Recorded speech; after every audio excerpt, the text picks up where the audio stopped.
First of all, those ladies are not Ghanaian celebrities. Let's get it straight.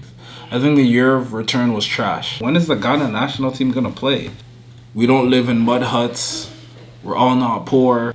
Ghana, what the fuck is wrong with us?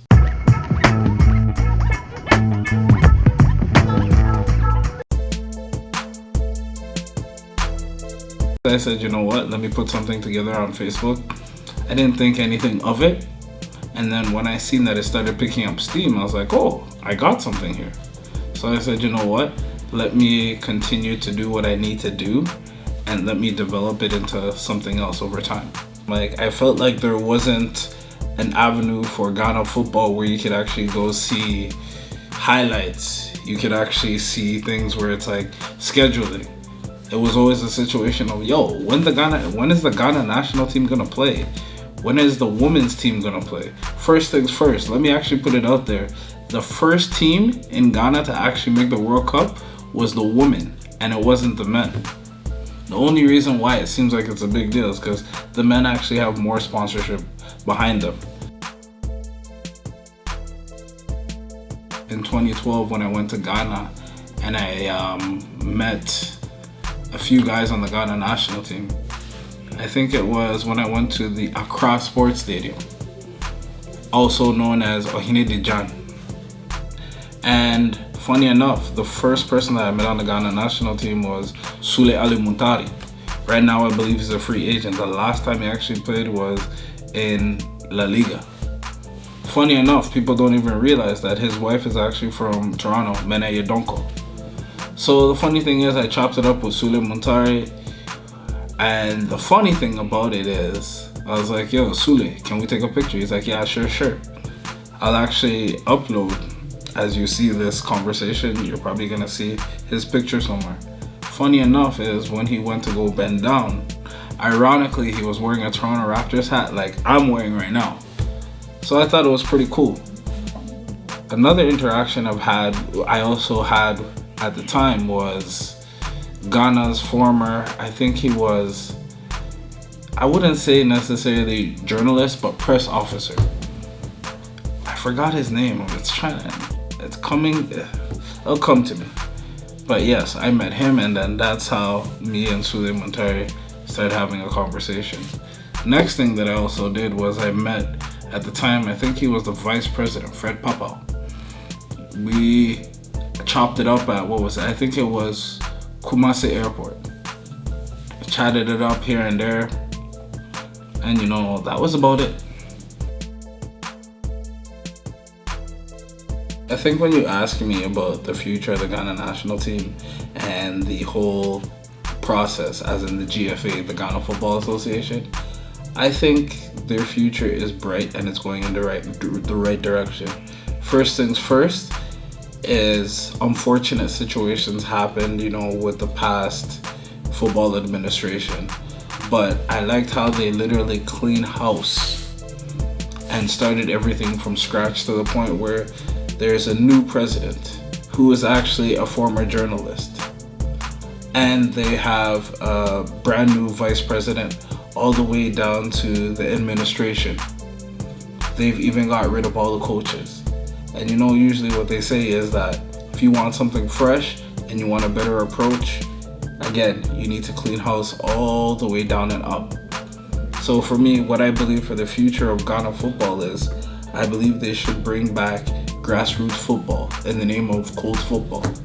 And I think also they need to become more mindful, and they need to bring together a scouting team worldwide.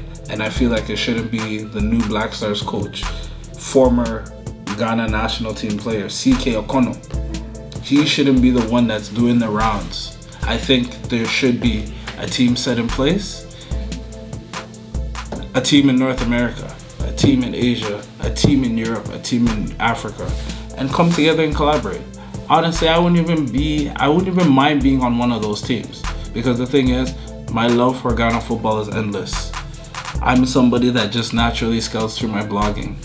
I have conversations with up and coming players. They send me, highlight tapes, whatever it is, and I put it out there. But as I said, yes, I believe the future of Ghana football is bright because we're starting with a new standard and we're not allowing the old age concepts and those things that actually led to what's going on right now. As I said, I can't speak on what happened, but what I will definitely say is this. Going forward, I hope the model we have will definitely help Ghana going forward because, you know, I noticed we have young guys like Jordan Ayew, Andre Ayew, Kodjo Asamoah, Thomas Partey, Kasim Nuru, just to name a few. But I think Ghana, the future is definitely bright, but it really comes down to the stakeholders and the people having the passion in order to grow Ghana football. Personally, I feel like how the year of return was conducted, a lot of people are gonna hate me for saying this, but yo, I'm just gonna put out the truth. I think the year of return was trash. I felt like it was more of a situation of trying to bring the Western civilization to Ghana, where it was like party, party, party. I felt like it should have been more about the history, more about the infrastructure, where is Ghana going? But I just felt like they just put everything in Accra and said, yo, this is Wagwan. Let us do Afro Nation. Let us do things like Dirty Rave, Promised Land, and all these kind of events. And I just felt that we did not get the true essence. Yes, you want to go to a party. You want to go to a party. You want to chill. You want to have fun. But I felt like the party atmosphere was what was the main focal point for the year of return versus this whole 400 years since slavery. Like, they pushed it, but I felt like the headline was, it's been 400 years since slavery. Okay, you can go to Elmina Castle and Cape Coast, but you didn't get the historical value from it. Maybe I may be a different person, but you know what, it is what it is. I think Ghana opening its doors to the world was a way for the world to see that, you know what, this is Ghana. This is actually the gateway into Africa. We don't live in mud huts. We're all not poor. But at the same time, you have to understand that Ghana, to a lot of people, people basically, when you look at Ghana, they look at Ghana as a dirt road, something that's crap, especially because of what a lot of people were taught. I've been on this Ghana this, Africa this, since I can remember. And I just feel like now it's become a wave. I'm just like, I was already there before the wave. But I think in terms of how it's benefited Ghana is, one, in terms of tourism.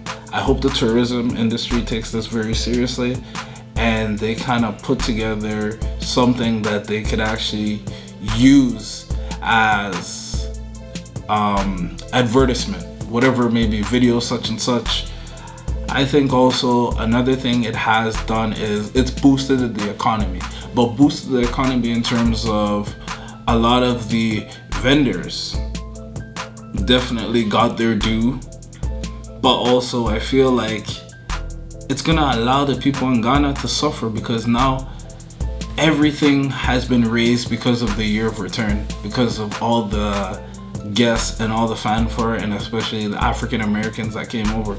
Honestly, shout out to every African American that went out to Ghana and actually really seen the true essence of the various African cultures and the beautiful, colorful displays. But yeah, getting back to it, I think overall, Ghana did gain from an economical point of view, but I feel like at the same time, the people that suffer the most are the people that are not in the forefront. And I feel like it's only the people that eat are the people in the front, and everybody that's in the back is the ones that basically essentially suffer.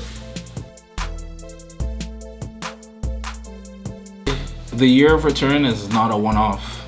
I think mid-January, the president of Ghana which is Nana Akufo-Addo, actually had a, I wouldn't say summit, presentation, seminar, so to speak, where he said that, you know what, Beyond Return was a success, or sorry, the year of return was a success, and now what we're gonna turn it into is something called Beyond the Return, where it still allows for people to come visit Ghana and actually enjoy Ghana.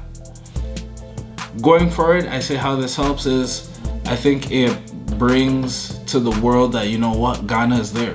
We are a superpower. But the question is, if Ghana is a superpower, what are the diasporans that are Ghanaian doing to raise the profile of Ghana within their specific constituencies?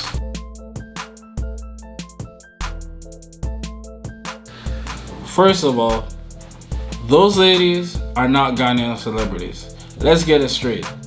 Those women are slay queens. Those women are basically putting on a show, Instagram famous, and they basically want to do the nonsense like, you know, the Rich Housewives of Atlanta, X, Y, and Z. So basically what happened was, Cardi B was in Africa for I think 2 or 3 days. She got paid by a promoter to do a show in Nigeria. Got paid $1 million, and it's like, yo, let me fly over to Ghana. The promoter also paid her, what was it, 800,000. So in total, Cardi B got paid 1.8 million to just rock out. Bodak yellow, man, simple as that. So what happened was, there's this famous hotel in Ghana called Kempinski. And yo, shout out to that hotel. If I slaughtered, I butchered your name, it is what it is. But you guys know what it is. Cardi B basically pulls up, and all these slay queens, Afia Swasnega, Lydia Forsen, Becca, some girl called Akriapim Polo, basically we're in the lobby waiting for Cardi B. Cardi B, all this kind of nonsense. I'm just like, yo. So basically what happened was, Cardi B walks past them, and she ended up going to bed, whatever. And all these slay queens got mad and said, ha, what's wrong with this girl? You effing this, expletives all on social media. I seen this Afiaswas nigga, whoever they call her, some kind of thing, just getting mad. But when you really looked into it, what happened was Cardi B came out and said, yo, she didn't even know that she had this meet and greet. And yo, let it be known, there was no scheduled meet and greet. If it's in your schedule, fine, I understand. But Cardi B didn't know what's going on. So how could you facilitate something that you don't even know about? So basically, it turns out Cardi B went to take a nap because they said that, yo, she had kebab and it was running her stomach, X, Y, and Z. So yo, allow the girls. Just like me and you, like if a situation happened like that too, like yo, you want to go rest, like yo, because your belly burning you. So it turns out that Cardi B was up in the hotel for hours. They're all vexed or whatever. Cardi B finally came down, and I believe a few of the slay queens left. But that skinny one, Akriapim Polo, whatever the hell she calls herself, was the one that, you know, still got to meet Cardi B, so to speak. So it turns out she got to meet Cardi B. It was a meet and greet. People were there. And this Akriapim Polo chick started twerking, doing all kind of nonsense, doing all these flips. And I'm just like, Ghana, what the fuck is wrong with us? Why do we do this, you know, stuff in front of Americans and da-da-da-da? Like, yo, they look at us like we're real funny people. So yeah, basically she did that. It ended and it just caused a whole hoopla.